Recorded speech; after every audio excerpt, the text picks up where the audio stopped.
चन्द्राय जनकराजजामनोहराय मामकाभीष्टदाय मन्त्रमङ्गलम् कोसलेशाय मन्दहासदासभूषणाय वासवादिविनुतसद्वराय मङ्गलम्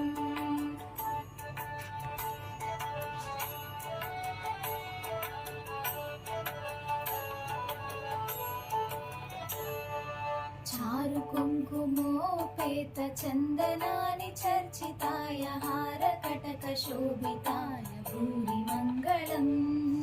ललितरत्नकुण्डलाय तुलसीवनमालिकाय जलजसदृशदेहाय